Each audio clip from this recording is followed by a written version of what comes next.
Hey everybody, it's Jason Blaha here representing Jason Blaha Strength and Fitness, and today I want to chat with you guys and gals a little bit about the biggest mistakes people make when trying to gain muscle. But a quick reminder, if you guys will please click like down below, it'd be greatly appreciated.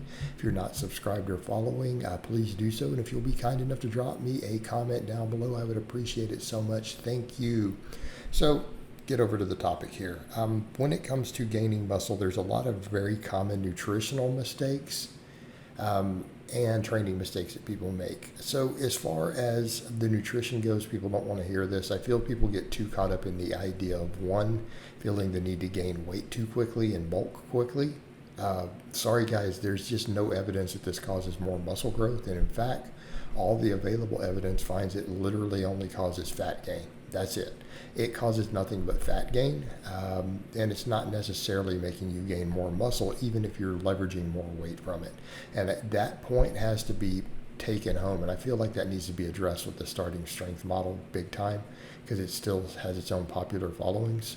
But definitely overeating too much instead of saying, hey, am I focusing on quality nutrition to facilitate my training, my recovery, and even staying at the same body weight if I have enough body fat and recompositioning or making very slow lean gains is a much more appropriate route. And again, making sure that your diet's built around quality carbohydrates, healthy fats, solid nutrients. And speaking of which, I think the other thing, I think too many people, because again, the industry has pushed it, and I've even had phases where I'm like, oh, it makes more sense, but it doesn't. There's no evidence focusing on too much protein. And I'm not telling you don't need a high protein diet. You do need a high protein diet to maximize muscle growth. You probably need animal source proteins. Again, let's be clear what some of the data has shown on muscle growth itself, not looking at individual muscle protein synthesis, but actual growth. It's actually relatively hard to gain muscle efficiently without animal proteins. Not impossible, it's just more difficult. So again, even then, I'm not going to tell people to go do an entirely plant-based. Obviously, animal proteins are extremely valuable. I eat them, I endorse them. But I think this focus of people thinking they need excessive amounts, like the number we throw out frequently, well, 1 gram per pound of body weight, it's honestly higher than you actually need. And I'm not saying it's going to hurt your progress. I'm not saying it's going to hurt your progress. It's just unnecessary. And I think when we run into a point where so many guys focus excessively on getting tons and tons and tons of protein, that it becomes a handicap in the sense of the struggle to do it, feeling like they have to do it, trying to hammer it down all the time, buying lots of extra protein shakes, doing whatever they need to reach the protein they think they need to reach. In the reality, it's much lower, right? It honestly, around 0.8 grams per pound of body weight is where all muscle growth, we know nothing beyond that helps. That's pretty much obvious in all the research on everyone from novices to Olympic level athletes and natural bodybuilders. Without drugs in the mix, that pretty much is the upper threshold. And the actual amount for optimal for many people is much, much, much lower. It's much lower. I'm going to say for most grown guys out here, if you're getting at least 100 grams of protein a day and a sizable portion of it is coming from animal source, you're probably in the clear. I'm not saying you shouldn't go a little higher and try to get to those other numbers I mentioned, right? I'm not saying you shouldn't try to, but if you're really stressing about it at that point, it's not helping you. So it's literally not doing much of anything beneficial for muscle growth. There's other metabolic benefits to extreme protein overfeeding, but gaining muscle isn't one of them. All right, so then training. I think a big mistake a lot of guys make, not enough focus on big movements.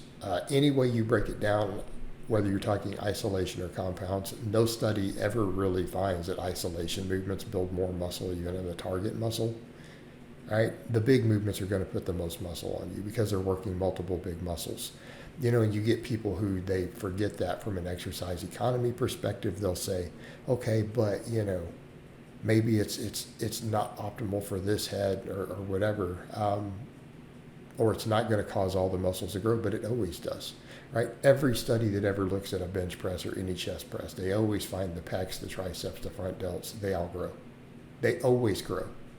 Even the triceps from a wide grip bench, they always grow in the studies. So when you're doing big movements, every single muscle involved grows.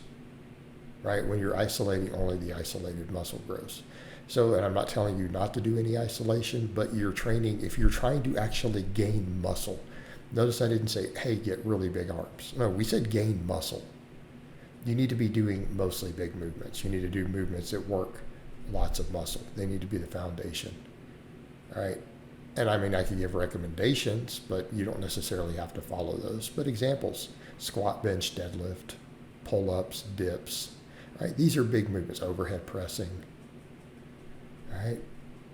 Big movements that work numerous muscles. Like, what you should be shooting for is most of your exercises need to work at least 3 muscles. If you really try to get big, this is where you need to go, right? You want the bigger movements. They're going to put the most size on you. Number 2, not focusing on progressive overload and intensity. Okay, those are going to be your drivers. Those are going to be your drivers of hypertrophy. You know, coming in and just doing pump work and drop sets is not going to make you bigger, not significantly. It's just not. With no drugs in the mix, I'm going to say drop sets probably aren't doing anything. What do I mean by drop sets? Taking 10 seconds and dropping the weight and just continuing. Okay, again, you're just burning out. You're not stimulating new muscle fibers in that set with the drop sets. That's what people forget. They're like, oh, I'm getting deeper fibers. No, you already reached that. If you reached muscle failure, you already reached all the deeper fibers. If you do a drop set and reduce weight, you're literally going back to the exact opposite. You're literally not getting those deeper fibers because they're not re-recruiting again at any point in the drop set. So you're just generating fatigue and burning out. And I have no problem with conditioning work. You should be doing cardio. You should be conditioning. But if you want conditioning, go push a sled, do a weighted carry, do some sprints. Okay, there's your conditioning. Conditioning doesn't need to be a triple drop set with curls. Okay, you're not building muscle from it. You're not building muscle just by chasing a pump. We build muscle by training close to failure, our proximity to failure, or going to muscle failure, right? And by progressive overload. We need to be adding reps and we need to be adding weight to our main sets. Not even talking about the little pump work you're doing at the end. I'm talking about your main movements, right? Dumbbell row, like I'm doing right there, could be one of your main movements. Are you gaining reps? Are you focused on adding reps and adding weight to it while maintaining a full range of motion? Okay, that is how we get bigger. This is how we build muscle. So the mistakes guys make is not focusing on these things, not focusing on their big movements, not focusing on progressive overload, not focusing on high quality sets where you are getting to large amounts of fatigue, not just a pump, right? You have to be creating fatigue on those main primary sets. All right, guys, but that's really all I have to say on that today. I hope it's been informative, and I'll talk to you guys and gals next time.